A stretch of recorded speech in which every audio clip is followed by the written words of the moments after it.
Mao Zedong was part of the Communist Party.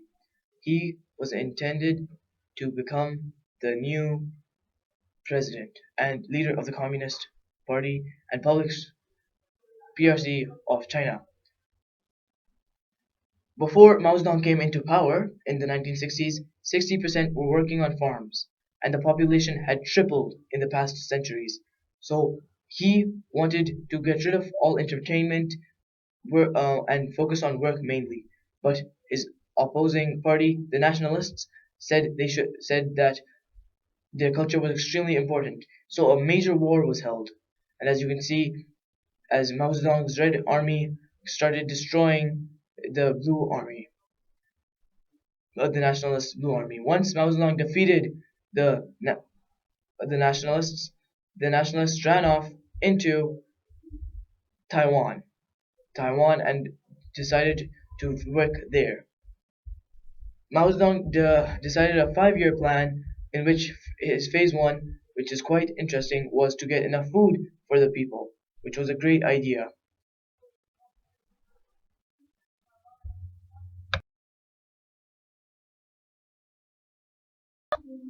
Once Mao Zedong came into power, he went to all the native villages and talked to their leaders to ask why there was not enough food for the entire China.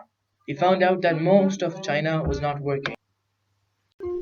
Once he found out that the workers were not working on the farms, he told most of the villagers that you need to work on the farms because then you can feed your brothers and your brethren.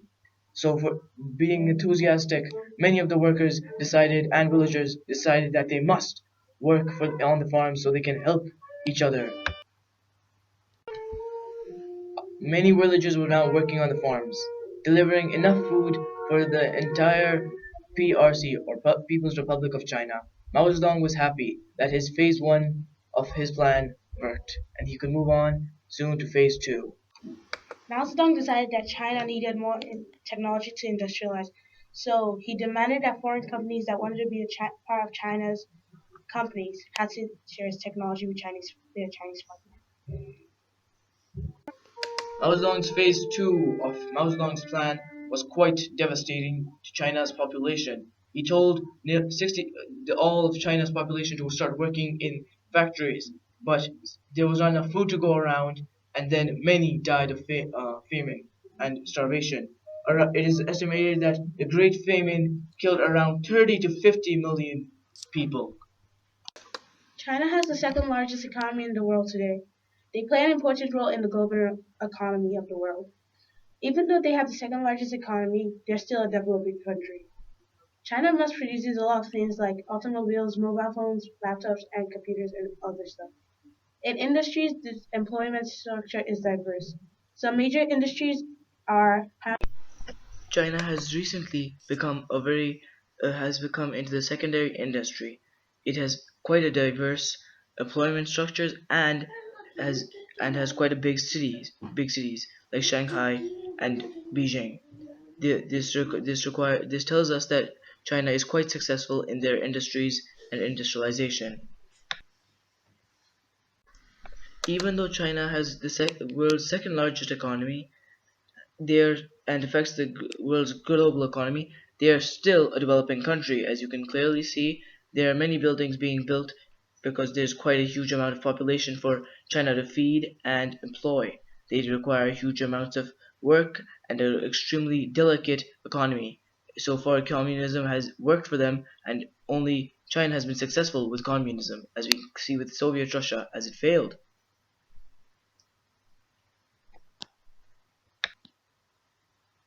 Mao Zedong was a really big and important player in industrialization.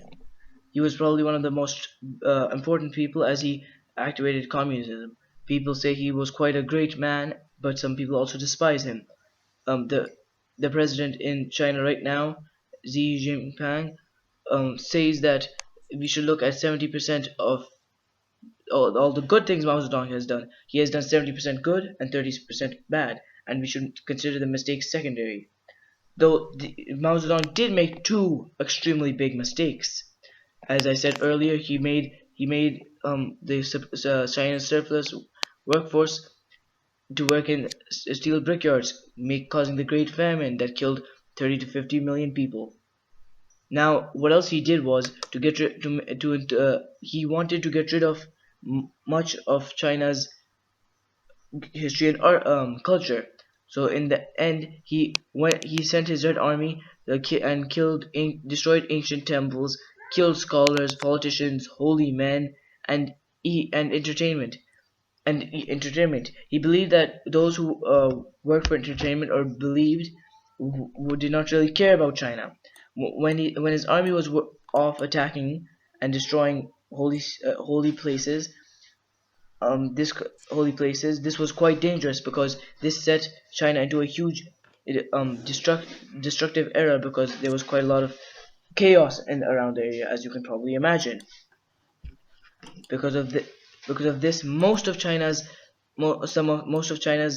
historical artifacts have been destroyed. Some that were even 1,000 years old, from the four dynasties, the dynasty including the dynasty before Mao Zedong came to power, the Shang dynasty. You may not believe it, but before Mao Zedong came to power in the Shang dynasty, which was quite a peaceful dynasty, many Chinese people were living better lives in the 18th century than many Europeans. China in the past years was quite a successful country and quite successful. The reason why it was so badly damaged and the communists came into power was because of the seeds of destruction planted in the late 19th 18th century.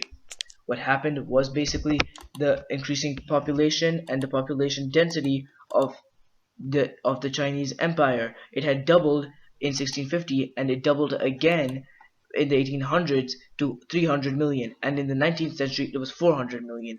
This was quite a huge this was quite a huge population, and with China had did not have such a great employment structure for this. So many people on were not doing anything. Many farms were hard to work on, and it was hard to get. The economy was bad.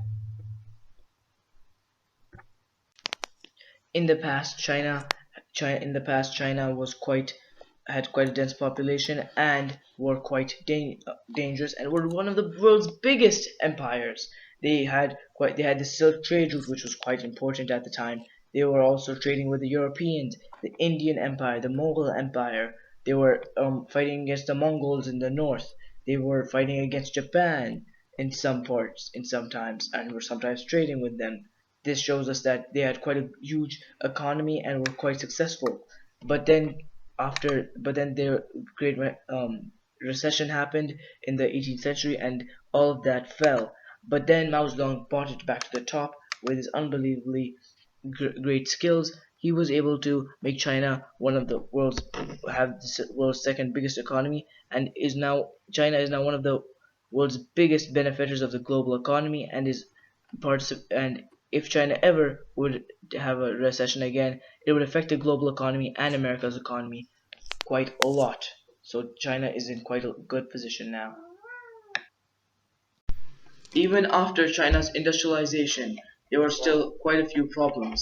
As you can clearly see, there was a huge income gap between the poor and the rich. Even though communism is like a community, but yet there was still a huge amount of poverty in areas because there was the huge income gap was led by the fact that several loads of the surplus workforce worked in factories while others were doing more jobs, more important jobs. And since China's main effect is industrialization and industries and factories and producing cheap stuff and cheap labor, there was quite a lot of cheap labor and quite a few.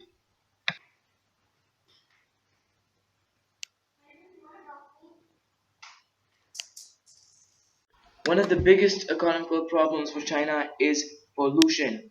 Because of the huge amount of factories, there's quite a lot of gas, and many rivers have been damaged or polluted. Most of the rivers now are either very badly damaged, and one fifth of the Chinese population struggles to get water every day.